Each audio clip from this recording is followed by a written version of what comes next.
네, 오늘 말씀은 해를 등지고 달려가면 이라는 제목입니다. 말씀의 은혜 받으시는 귀한 분들 되시길 소망합니다. 열왕기 상을 읽고 있죠. 열왕기라는 책의 뜻은 이 나열하는 왕 이렇게 되는 것이에요. 그래서 이 왕들을 나열하고 있다. 그것 중에 상, 하, 상권, 하권 이렇게 생각하시면 됩니다. 특별히 이 다윗, 솔로몬, 르호보암으로 이어지는 이 남유다의 왕들을 나열하고 있고요. 또 북쪽은 어떻죠? 여로보암으로 이어지는 이 북이스라엘 왕들을 나열을 하고 있습니다. 그리고 이제 뭐 역대기의 차이는 역대기서는 남유다의 왕들만을 나열하고 있고 열왕기 상하는 북이스라엘까지 같이 하고 있다. 이 정도 보시면 될 것 같습니다. 그러면서 하나님께서 그 왕들에 대해서 간단하게 설명을 합니다. 어떤 평가라고도 할 수 있겠죠. 우리가 우리나라도 대통령이 있고 또 왕들이 있었잖아요. 조선의 왕들 이렇게 평가하기도 하는데 대표적으로 평가하는 기준은 그의 업적이죠. 업적. 그가 왕이었을 때 어떤 업적을 이루었는지, 그가 대통령이었을 때 어떤 업적을 이루었는지. 그러나 또 그 대통령 왕을 평가하는 기준은 사람마다 사실 달라요. 대표적으로 업적으로 평가하기도 하지만 어떤 사람은 성품으로, 어떤 사람은 신앙으로, 다른 측면으로 평가를 할 때 또 그의 평가가 달라질 수 있다라고 우리가 볼 수 있죠. 그러면 과연 성경은 어떠한 관점으로 이 왕들을 평가하고 있는지를 살펴보면 좋을 것 같습니다. 제가 그 전에 이 열왕기상 15장과 16장에 나오는 왕들에 대해서 한번 정리를 하면 좋을 것 같다는 생각이 들어서 같이 한번 정리를 해보려고 합니다. 우선 이 남유다의 왕이죠. 남유다의 왕 오늘 읽어봤었는데 이스라엘의 여로보암 왕 제20년에 아사가 유다 왕이 되어서 예루살렘을 41해 동안 다스렸다. 그의 할머니는 아비살롬의 딸 마아가이다. 이제 북쪽에서는 누가 다스리고 있고 남쪽에서는 누가 다스리고 있냐 이렇게 성경에서 쓰여 있습니다. 그래서 여로보암 왕 제20년에 이렇게 되어 있죠. 그러니까 여로보암 왕이 아직 북쪽에서는 다스리고 있을 때 남쪽에서는 아사 왕이 이제 즉위를 했다 이렇게 보시면 됩니다. 그리고 41년 동안 다스렸죠. 근데 이제 북이스라엘을 보면 유다의 아사 왕 제2년에 이렇게 써있죠. 이제 남유다 왕이 몇 년에 북이스라엘 왕이 어떻게 됐는지에 대해서 설명하고 있습니다. 여로보암의 아들 나답이 이스라엘의 왕이 되어서 2해 동안 이스라엘을 다스렸다. 그러니까 여로보암의 아들 나답이 2년 동안 다스렸습니다. 바아사는 나답을 죽이고 그를 대신하여서 왕이 되었는데 때는 유다의 아사왕 제3년이 되는 해였다. 그러니까 지금 여로보암의 아들 나답이 2년째 아사왕 2년째 왕이 되었는데 3년째 바아사가 또 왕이 되었다.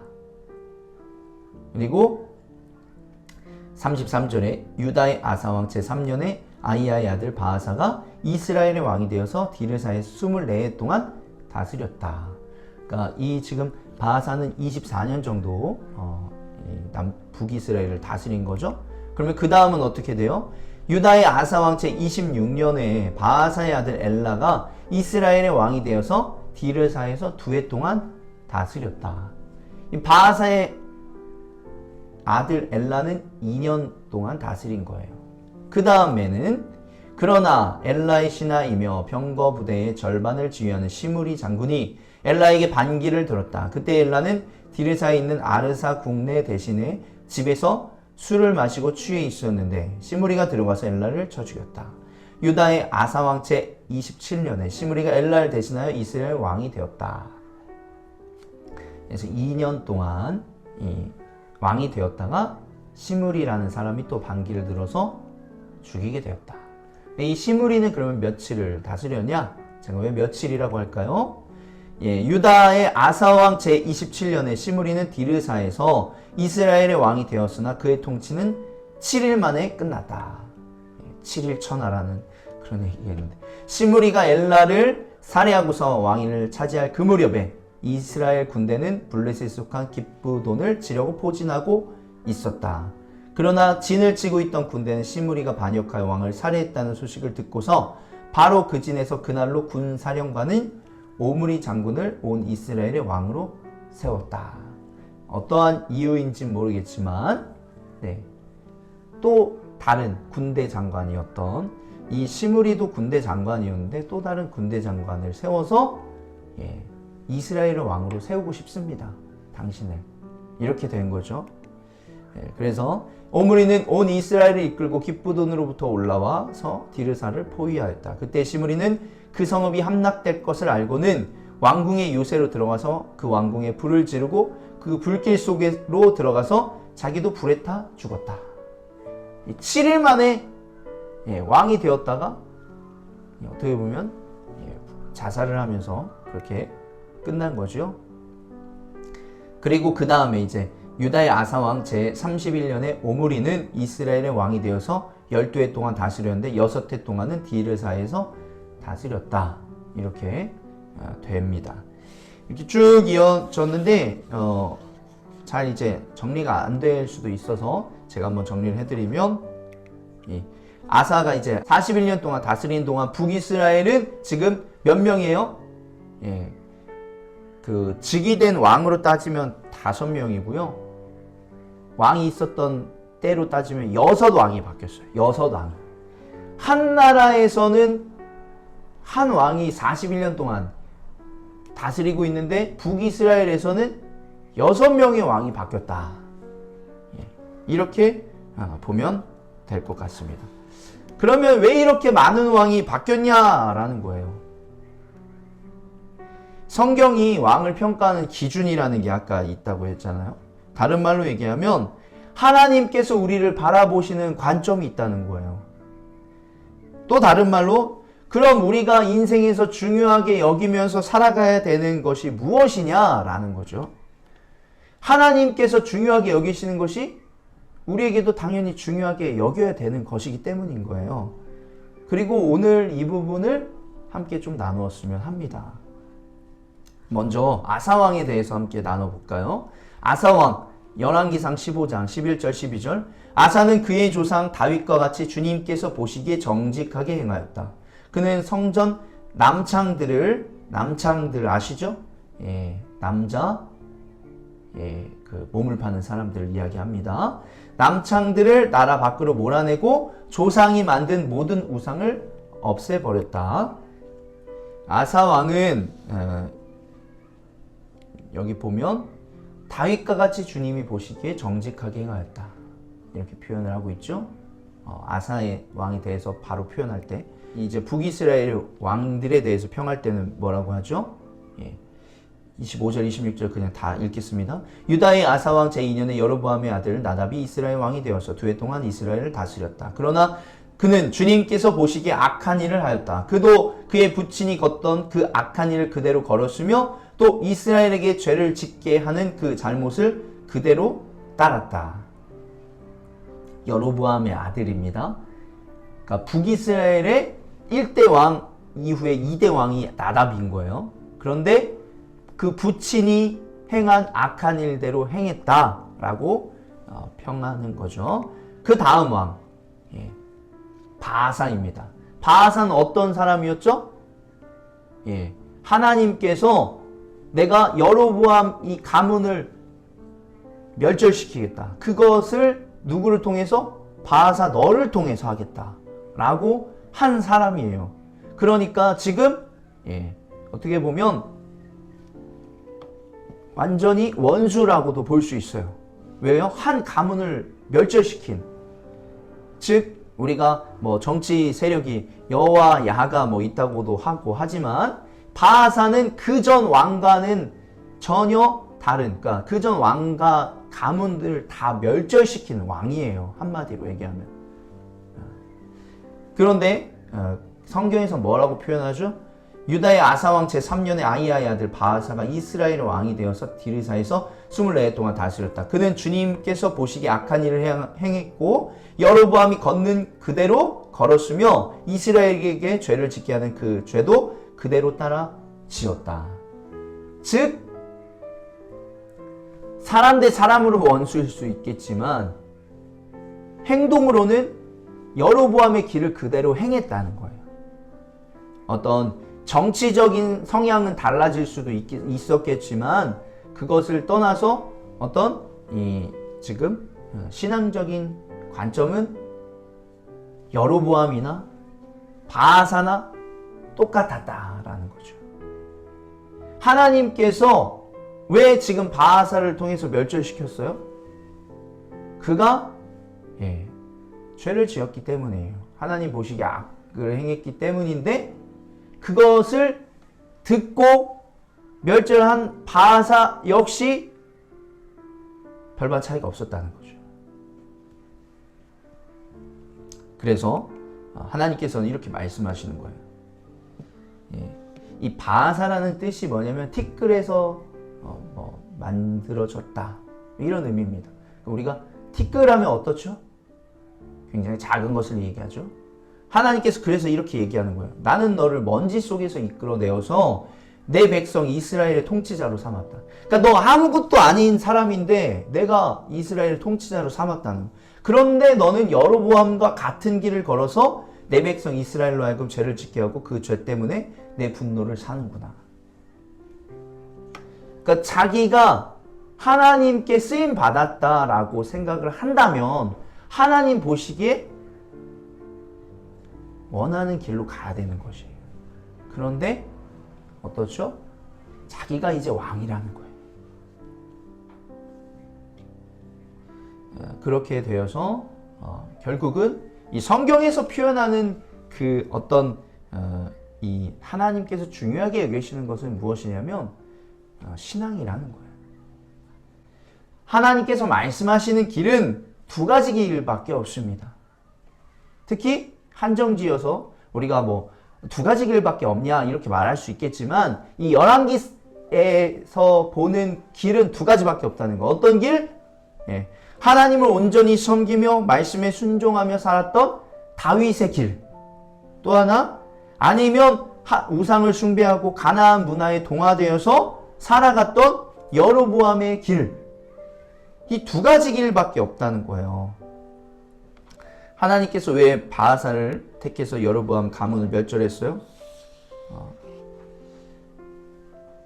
아까 말씀드렸죠? 그러면 어떻게 살라고 왕으로 세워주신 것일까요? 여로보암 가문의 길을 가지 말고 하나님을 따르면서 살아가라. 이렇게 말씀하고 계셨던 거예요. 그런데 바하사는 단지 어떤 것을 생각한 거예요? 사람을 다 죽이는 게 그저 자신의 원수, 자신이 왕이 되는 것에 대한 어떤 걸림돌을 제거하는 것으로밖에 생각하지 못한 거예요. 그래서 이 바하사는 여로보암의 이 통치, 여로보암의 가문의 어떤 여러 가지 정치적인 모습들에서의 부족함을 바꾸거나 메울 수는 있었겠지만 신앙적으로는 큰 차이가 없는 길을 갔다. 그렇기 때문에 결국 바하사도 하나님의 분노를 사고 그 가문 역시도 멸절당하는 그래서 다른 왕조로 바뀌는 그런 일들이 일어나게 되었다는 거예요. 그런데 우리가 하나 살펴봐야 될 것이 있습니다. 무엇이냐면 이 8절에 보면 유다의 아사왕 제26년에 바하사의 아들 엘라가 이스라엘 왕이 되어서 디르사에서 2해 동안 다스렸다.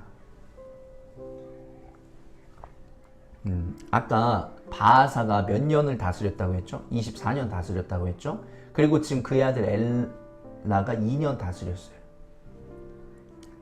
그러나 엘라의 신하이며 병거부대의 절반을 지휘하는 시므리 장군이 엘라에게 반기를 들었다. 그때 엘라는 디르사에 있는 아르사 국내 대신에 집에서 술을 마시고 취해 있었는데 여기가 이제 중요한 것입니다. 하나님께서는 바하사의 가문을 바로 멸절시키지 않았어요. 지금 몇 년의 시간을 준 거죠? 26년의 시간을 준 겁니다. 그리고 바하사의 가문에서 혹시 그러니까 바하사가 이 아들에게 넘겨줬잖아요. 아들은 혹시 다를까? 2년의 시간을 준 거죠. 그런데 지금 지금 전쟁 중입니다. 그 다음 내용을 보시면 전쟁 중인데 뭐 하고 있어요? 술 마시고 취해 있어요. 왕이. 그러자 더 이상의 개선점이 없겠구나. 뭐 제가 간혹 말씀드리죠. 하나님의 심판은 언제 오는 거예요? 더 이상의 개선점이 없을 때 오는 겁니다. 기다려 주셨다는 거죠. 그런데 아들 역시 큰 차이가 없자 결국 하나님께서는 이 바하사에게 경고했던 내용을 이루시는 것이죠. 13절에 이것은 바하사와 그의 아들 엘라가 지은 모든 죄 때문이다. 그들은 자기들만의 죄를 지은 것이 아니라 우상을 만들어서 이스라엘에게 죄를 짓게 하였으므로 이스라엘 주 하나님의 분노를 샀다. 우리가 영향력이 커지면 커질수록 그 영향력이 어떻게 끼치느냐도 이렇게 볼 수 있는 거죠. 그래서 하나님께서 이 열왕기상을 통해서 보시는 관점은 오로지 굉장히 신앙적이다 라고 할 수 있어요. 그러면 아까 제가 말씀드렸던 것처럼 하나님께서 여러분에게 보시는 관점도 신앙적이다 라는 거예요. 하나님께서 중요하게 여기는 것도 신앙이다 라고 할 수 있어요. 여러분 세상이 보는 관점은 다를 수 있죠. 여러분의 어떤 뭐 외모나 뭐 재력이나 뭐 아니면 뭐 부나 뭐 능력이나 이런 다른 것들을 여러분을 통해서 볼 수가 있어요. 그런 것들을 가지고 평가할 수 있어요. 그러나 하나님께서 보시는 것은 오로지 믿음이다, 신앙이다 라고 할 수 있다는 거예요.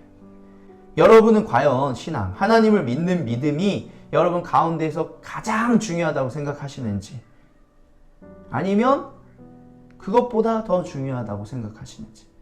좀 다른 말로 얘기하면 여러분의 기초가 신앙인지 아니면 다른 것 기초 위에 신앙을 쌓고 있는지를 봐야 된다는 거예요. 이게 별것 아닌 것 같은데도 굉장히 큰 차이가 납니다. 내가 행동을 하는 것에 있어서 신앙적인 기준으로 다른 행동을 하고 있는 건지, 신앙적인 기준이 아니라 어떤 다른 기준 위에 내가 신앙을 쌓고 다른 것들을 쌓을 때에는 굉장히 큰 차이가 난다라는 거죠. 하나님께서는 우리들이 어떻게 살아가기를 원하시고 바라실까요? 우리 뭐 다 알고 있죠. 무엇이에요? 하나님 사랑하고 이웃 사랑하게 하는 것이에요. 너무 뻔한 대답일까요? 아니면 이렇게 생각하시는 분들도 있을 수 있을 것입니다. 네, 하나님 사랑하고 이웃 사랑하는 거 좋습니다. 그러나 그것이 나의 최종 목표가 되어야 되는 것일까요? 아니면 하나님을 사랑하고 이웃을 사랑하려면 내가 좀 더 잘 나가야 되지 않겠습니까? 내가 조금 더 영향력 있는 사람이 되어야 되지 않겠습니까? 지금보다는 조금 더 나아진 사람, 더 좋아진 사람이 된 후에 하나님을 사랑하고 이웃을 사랑하고 싶습니다. 이렇게 생각할 수 있다는 거죠.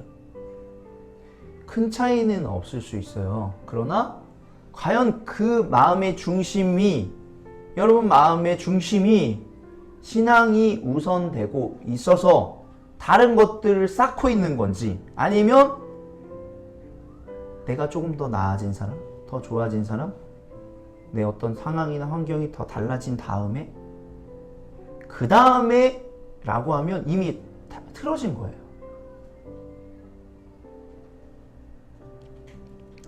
그렇다면 하나님께서 오늘 말씀들을 통해 말씀하시는 것은 무엇일까요?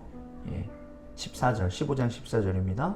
그렇다고 해서 산당이 모두 제거된 것은 아니지만 주님을 사모하는 아셀의 마음은 평생 한결같았다. 이게 지금 기초에 신앙이 있는 사람의 마음은 평생 한결같을 수 있는 거죠. 말씀을 기초로 한 사람과 다른 것을 기초로 한 사람의 이 행동의 근간은 굉장히 큰 차이가 납니다. 신앙이 없다고 지금 말을 하는 것이 아니에요. 하지만 그 기초가 신앙이 아니라면 하나님 보시기에 악을 행할 수도 있다는 거예요. 이 지금 북이스라엘 왕들은 제사를 안 드렸을까요? 드렸어요. 안 드린 게 아닙니다. 그런데 어떻게 했냐면 패턴이 이거예요. 악행을 저지르고 제사를 드리고 또 악행을 저지르고 제사를 드렸어요. 오늘날의 표현으로 얘기하자면 죄를 짓고 회개하고 죄를 짓고 회개하고 이렇게 살았다는 거예요. 근데 지금 아사의 모습은 반대인 거예요. 뭐냐? 예배를 드리고 내가 하나님의 말씀에 따라 한번 살아봐야 되겠다. 물론 완벽하진 못하죠. 그러나 그래 한번 내가 살아봐야 되겠다. 좀 더 쉬운 말로 예배를 드리고 선을 행하고 예배를 드리고 선을 행하고 이 패턴이라는 거예요. 아까 전의 패턴은 뭐죠? 악을 행하고 회개하고 악을 행하고 회개하고가 아니라 예배를 드리고 선을 행하고 예배를 드리고 선을 행하고 라는 거예요. 말씀을 마무리하도록 하겠습니다. 오늘 말씀의 제목이 뭐죠? 해를 등지고 달려가며. 그 다음은 뭐냐면 해를 등지고 달려가면 아무리 빨리 뛰어도 자기 앞에 생기는 그림자를 앞지를 수가 없습니다. 우리가 잘못된 방향으로 최선을 다해 살아간다면 우리는 우리 앞에 생기는 어둠의 그림자를 이길 수 없다는 거예요. 우리가 좀 느리더라도 우리의 빛 대신 하나님을 바라보며 앞으로 조금씩 나아가면 우리에게 그림자는 없는 거예요.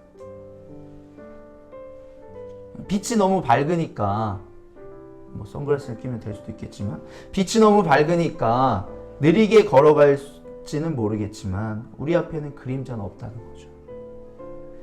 말씀만이 여러분의 삶을 변화시킬 수 있습니다. 말씀은 우리의 현실을 살아내기 위해서 읽어야 하는 것입니다. 여러분이 가장 중요하게 여기는 가치들보다 더 우선시 돼야 되고 더 기초가 말씀이 될 때 우리는 우리의 삶이 변하는 기적을 경험하게 되고 말씀이 살아있어서 내 삶에서 이루어지는 것을 경험하게 될 줄로 믿습니다.